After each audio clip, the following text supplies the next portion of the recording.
In this video, we will be solving some BITSAT complex number previous year question from 2024 paper. First of all, I'm starting with my favorite part, that's a locus part. If the modulus of the complex number z such that modulus of z plus 3 minus I equal to 1, and there is one more condition, argument of z equal to pi, then we need to find the modulus, right? The modulus of the complex number. So the thing is, we have one complex number, it satisfies this equation z plus 3 minus I equal to 1 and argument of z equal to pi. Now, it is clear that z minus z naught equal to a represent a circle with center z naught and radius a. That is, z is a complex number. The meaning is z is a complex number such that z lie in a circle whose center is z naught and it has the radius a. From here, it is clear that locus of our z will be z minus of modulus of z minus of 3 minus 3 plus I equal to 1. That is, we have a circle. Now we have a circle with a center minus 3 comma 1 minus 3 comma 1 minus 3 comma 1, and one more thing, our circle has a radius of 1 unit. Now the thing is, y coordinate is 1 unit, therefore our circle is something like this. In next part, we need to find our z such that argument of z equal to pi. Argument of z equal to pi means, what does it mean? Our complex number is a real number.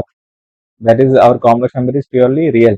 So which complex number is purely real? It is at this point, that is tangent is perpendicular to the radius. From here, it is clear that our required value of z equal to 3, hence mod z equal to 3. So better you can do this question graphically.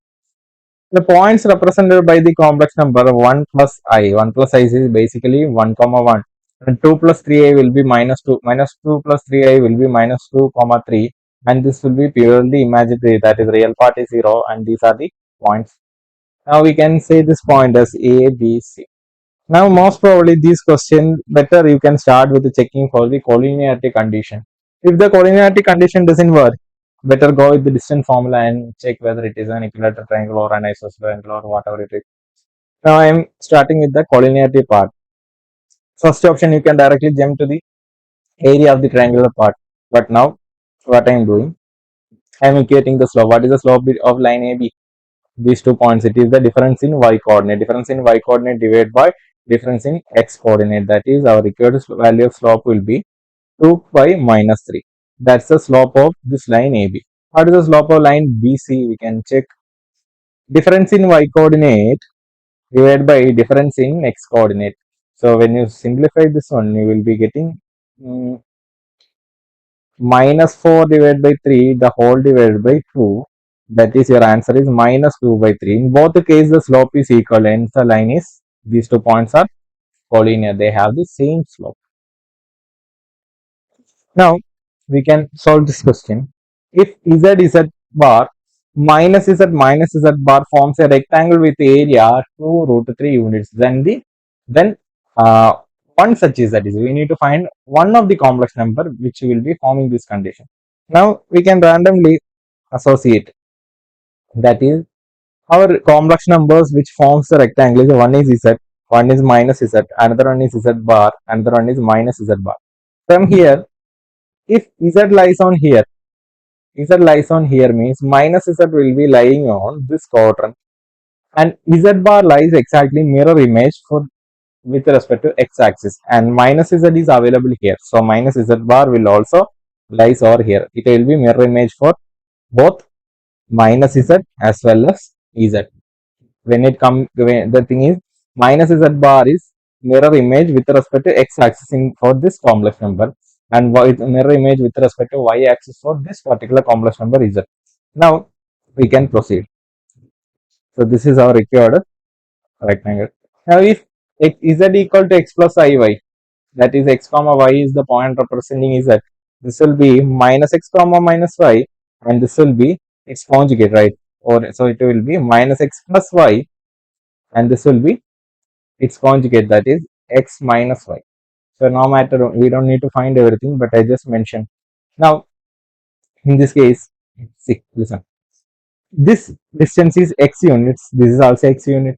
Now this will be y units and this will be y units. Now it is clear that The length of this rectangle is 2x and length of breadth of this rectangle is 2y, that is the height. So the area of this rectangle is 2x into 2y, that is 4xy, and this area equal to 2 root 3. 2 root 3. From here it is clear that xy equal to root 3 divided by 2.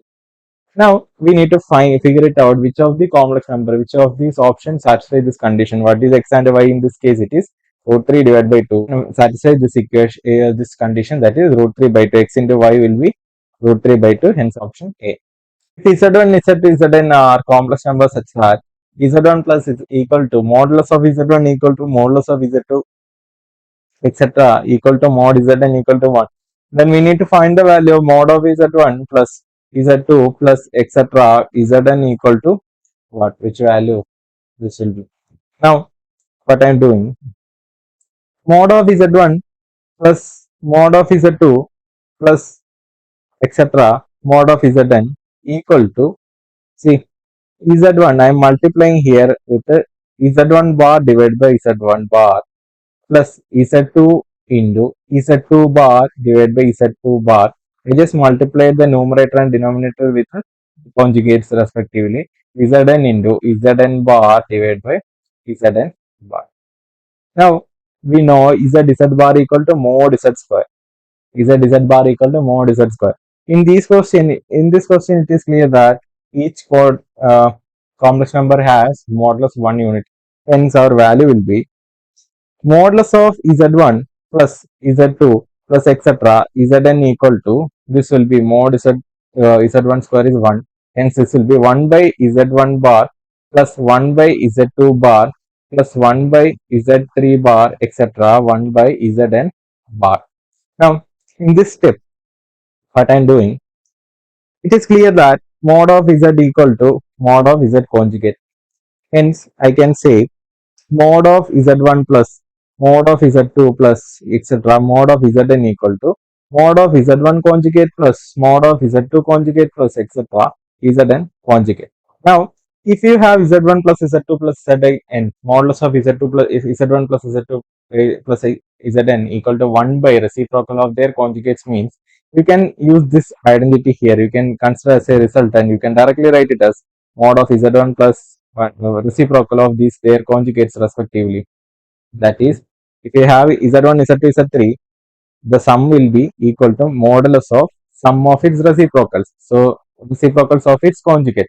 So you can use this relation mod of Z equal to mod of Z bar, and from this result you can do it reverse. If you have this complex number, you can use this as their conjugate. Hence our answer will be option 1. Or you can directly consider the conjugate part and multiply. You can, instead of this, you can take this Z bar condition and multiply. That will also work. If mod of Z1 equal to mod of Z2 equal to 3 and mod of Z3 equal to 4, modulus of Z1 2 Z1 plus 3 Z2 plus 4 Z3 equal to 4, then the absolute value, basically we need to find the modulus of this thing, that is 8 Z2 Z3 plus 27 Z3 Z1 plus 64 Z1 Z2. So modulus means we need to find the absolute value. Basically absolute value means the modulus. I am taking this result, that is, if I know the modulus of this value, modulus of Z equal to modulus of Z bar, hence I can conclude that 2 mod Z1 bar plus 3 2 modulus of 2 Z1 bar plus 3 Z2 bar plus 4 Z3 bar equal to 4.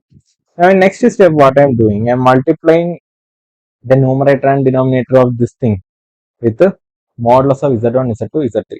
So basically this will be modulus of 2 into Z1 bar into Z1, Z2, Z3 plus 3 into Z1, Z2, Z2 bar, Z3. I just multiplied with this quantity to all values. Now it will be 4 into Z1, Z2, Z3, Z3 bar, which is equal to 4. Whenever you multiply, you should divide with the modulus of Z1, Z2, Z3. So the value will be balanced. In next stage, see, modulus of Z bar equal to mod Z square. What is the modulus of Z1? It is equal to 4. So what is the modulus square? It will be modulus of Z1 equal to 2. Mod of Z bar will be mod of Z that is Z bar will be equal to mod z square, hence its value will be 4. Similarly, z1 modulus of z2 equal to 3, hence this value will be combined to form 3, and this value will be this value will be combined to form 4. Hence our final expression will be 4 square, that is 60. This value will be 3 square, 9. That is mod z square. When you multiply a complex number with its conjugate, we will get the square of the modulus. And from here, we can directly write it as 4 into 2, 8. 8 z2 z3 plus this will be 3 into 9, 27 z1 z3 plus 4 into 16 will be 64 z1 z2 equal to 4 into what is mod of z1 z2 z3. Just multiply their modulus. 2 into 3 into 4. 2 into 3 into 4 will be 24. It will be, is it 24? It's 24. 24. So our final answer will be 96. So our option D is the correct answer.